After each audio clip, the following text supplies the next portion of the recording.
think I did. There might be a pair in the truck. Alright, let's see if I can find them. I think so.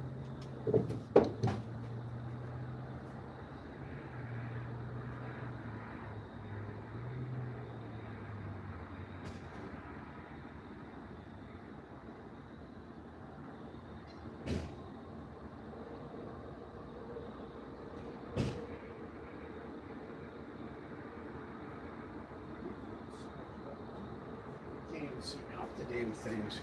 I clean them up. Hey Ashley, thanks for checking in.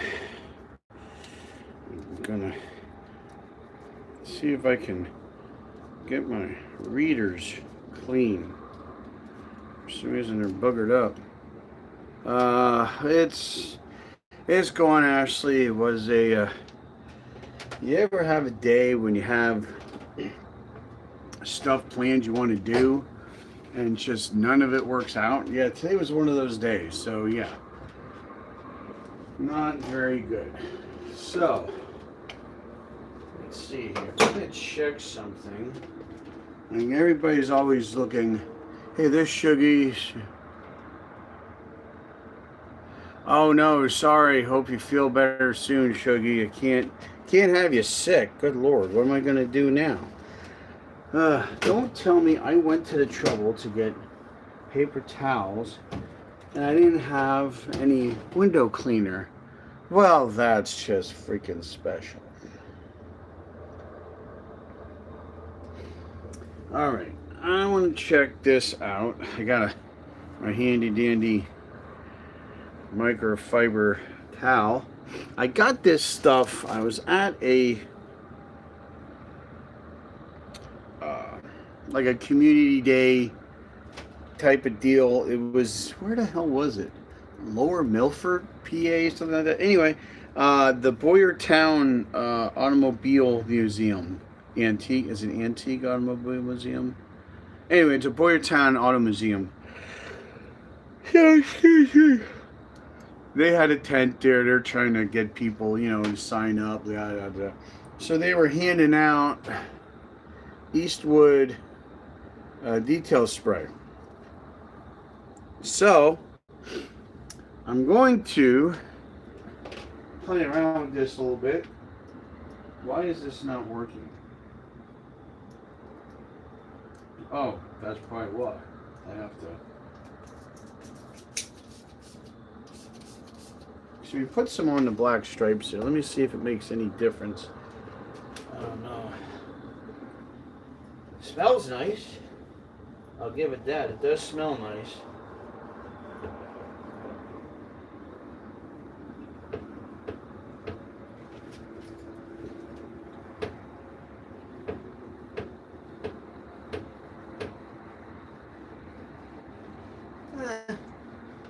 I guess it's okay. I mean, it's good for free.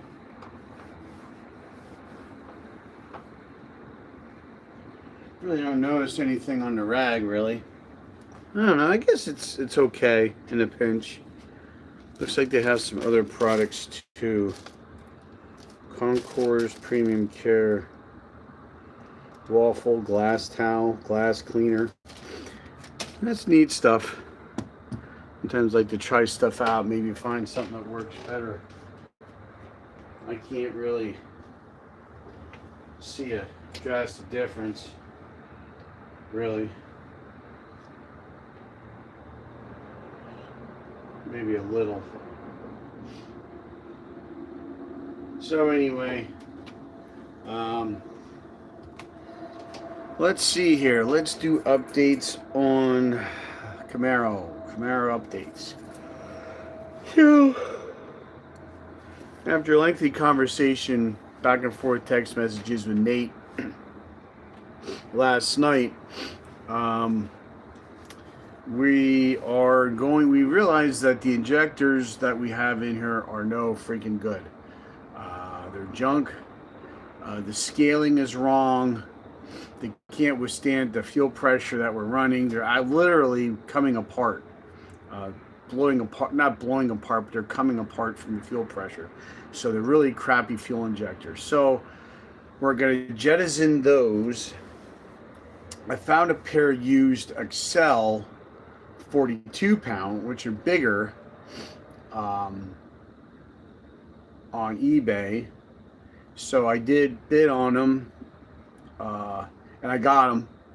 So we're going to have Excel 42 pound injectors instead of 36, or have 42 pound injectors. The reason being is in anticipation of any future mods, whether it be cylinder heads, anything else, a different intake, um, anything. That way we have a bigger injector that we can kind of grow into. Obviously, the duty cycle, which is the amount of time that the injector is on, that it sprays fuel, will be extremely short, because of the fact that it'll spray so much as opposed to the 36. But again, we can have the car run with a 42 the way it is. We also have the adjustability. We can fatten it up, or like you say, put other cylinder heads on. We can then use more of, we still have more ability, more of the injector to use. We don't have to switch injectors. We'll be at the bare, we'll be cycling the 42 pound injectors at the bare minimum to run it is the way it is now. Nate did have enough time to get the fuel tables figured out and got those dialed in, to where the car is happy. It sounds different. It's not as rappy and rowdy. It's a little more refined, but still. We also found out, or I realized I read the instructions wrong. There is a vacuum line that comes off the ECU with a fitting on it, and I thought you would just leave that to atmospheric air, which is wrong. So what we ended up doing is we had to run a vacuum tee at the intake. I was already running a vacuum line to my fuel pressure regulator. So we cut that and teed it off. So now we have a vacuum line from the ECU to that tee, so that way it can read engine vacuum or manifold absolute pressure. The map sensor is where we needed to get a reading from. So that's where we got the reading, as per Holly. So we did that, and the car, like, the throttle response is just stupid quick. I mean, you can't even blink your eye fast enough. The throttle response is real quick. Also, today, I pulled this #1 spark plug. It's a nice tan color, so Nate totally nailed the fuel table. Our biggest concern right now is reliability of the car. So that's what we're working on. We were having an idle issue.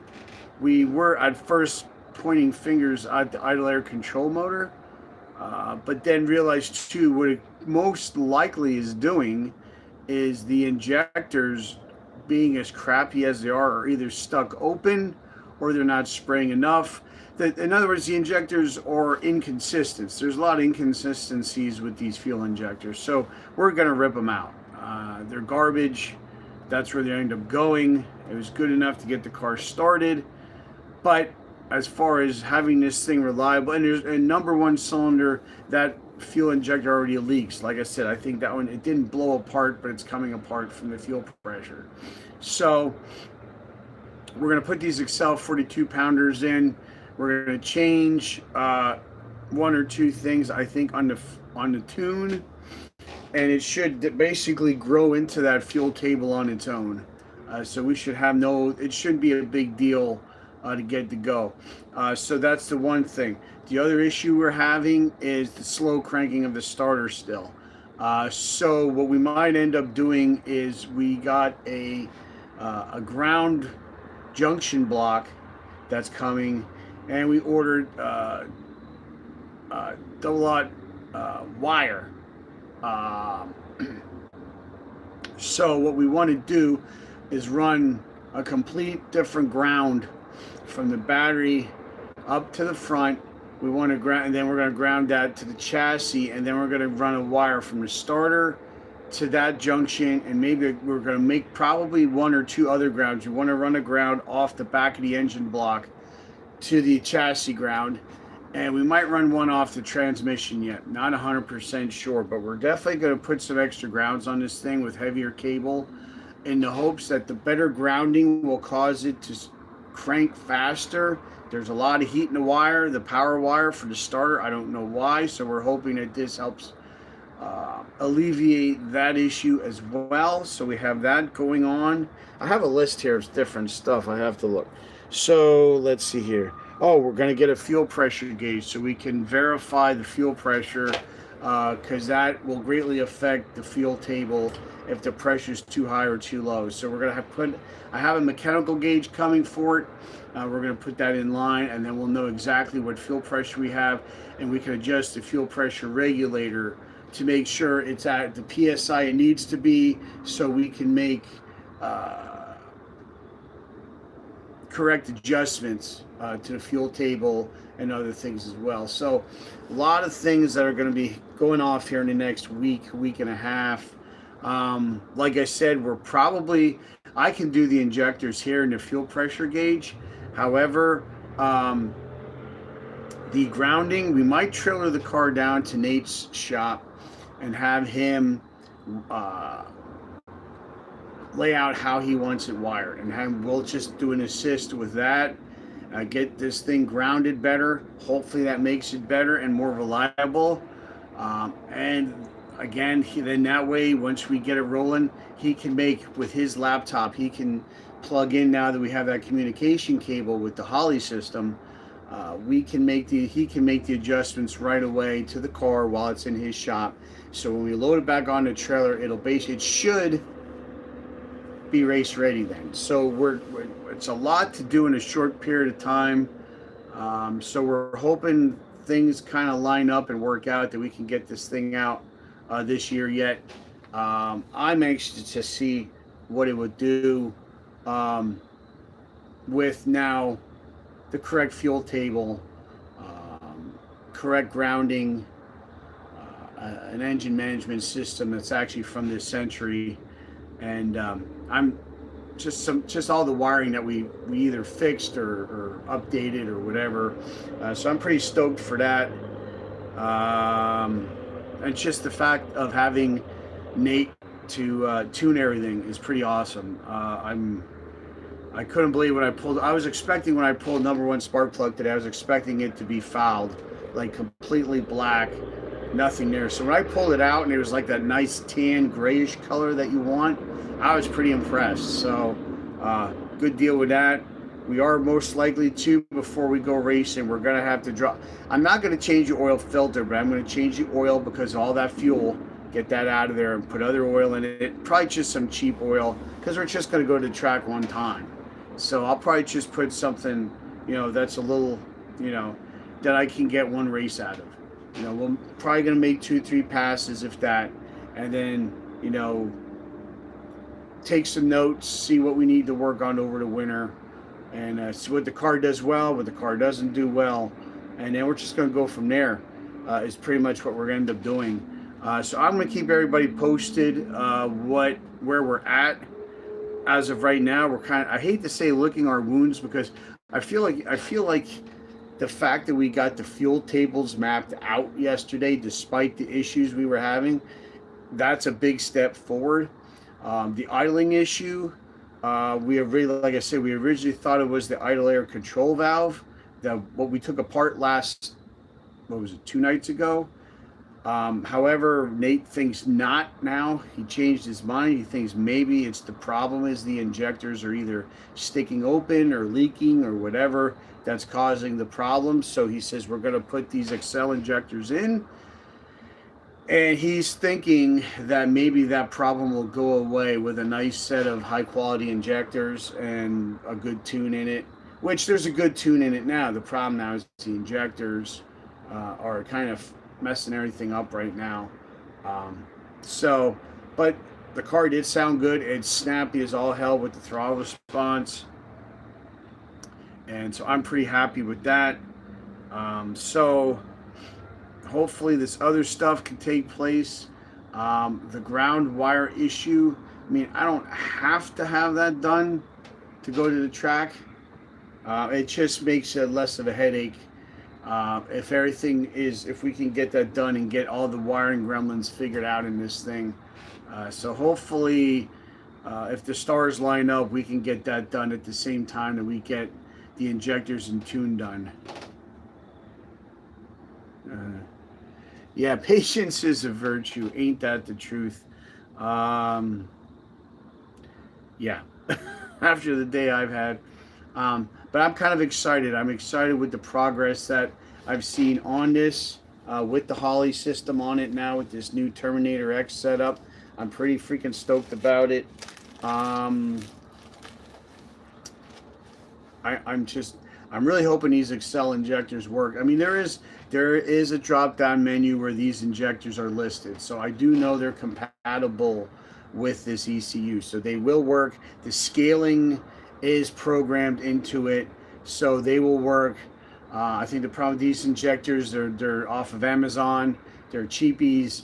The scaling is probably all over the place, and they're just made poorly. And I think they're just not made for. Probably good that it happened now, that they blew apart now during the setup process, as opposed to going down the track when you're wide open throttle, have one let loose and catch fire and shit. So we're lucky that way. Am I bummed I gotta buy another set of injectors? You bet, because I don't have the money just laying around to do this stuff. And maybe one day I'll be able to get monetized on my YouTube channel enough that I can, have money to do this stuff a little more readily. But yeah, hopefully these injectors work out. No. Basically, so basically, I'm trying to think here. Hang on. I think the plugs stay the same. So what ends up happening, Shug, is even though they're a bigger injector, these are 36s, we're going to go to a 42. Even though they're a bigger injector, the fuel table still says the mixture needs to be, I don't know, let's throw a value out there. Let's just say they say the mixture needs to be, 14.9, okay, at idle. Okay, so to achieve 14.9 with a 36-pound injector, you have to leave that injector open longer than you would a 42. So in other words, like a 36 injector to go 13.9 or 14.9 would be, or 14.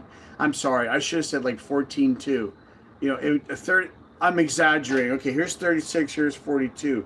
36 would be like that. 42 would be like that. So basically, your air-fuel ratio would be the same. The only thing that changes is your cycle time, which is the amount of time that the fuel injector is open. It's still the same air-fuel mixture. It's still being ignited the same way. It's just the way you're achieving it is a little more efficient with a 42 than a 36. So we should be able to get away with the plugs we have in it, I hope. And I mean, they still look good, which amazing that they look as good as they do after the abuse they took. But yeah, that's with that. We're gonna switch fuel. I was running 112 leaded, which now I can't do due to the fact that this runs an O2 sensor. So tomorrow night I'm going to be going over and getting at least 5 gallons of GT 100 octane unleaded. We're going to slowly start introducing that to the car again. I ran it before. It is cheaper than what I'm running, and it's unleaded, so it should help the O2 sensor, but hopefully it doesn't mess up my my maps too bad on the fuel. We'll have to wait and see what happens with that. So I think that's pretty much right now. All I'm doing is, until the parts come, just looking for loose ends, little things here and there that I can, take care of on the car itself. Kind of switch gears a little bit, and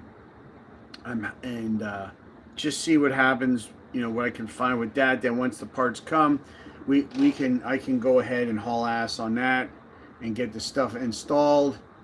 and get down to Nate's shop, hopefully maybe next week or late next week, and get this ground wire situation figured out. I'm really hoping that straightens out the wiring gremlins with the starter and the other shit that seems like I'm running into lately. But yeah, so that's what's going on with that. We're still shooting for the 19th. I think it's going to be close. It's going to be very close. We'll see. I'll keep everybody posted what's going on with that. And yeah, that's pretty much it. Got my Eastwood spray detailer, which I might finish the hood with, and to see how that works out. But that's pretty much it. I think I might scrape the windshield, maybe clean that up. Let's see what else I can do. Not much, other than just make some changes to the interior. I had a wire come out of my line lock, so I did fix that today. I gotta see what else. I gotta get some loom too, so I can loom some wiring. But all minor stuff will be done over the winter. But that's not stuff I need to go to the track right now. So that's stuff I can do down the road. Anyway, I think that's gonna be it for now. I'm gonna head in and go get dinner, and maybe I'll come back and putz around a little bit on the car a little bit. But anyway, that's the update. So until next time, watch out for each other, take care of each other. We'll see you right here on Big East next time. Bye for now.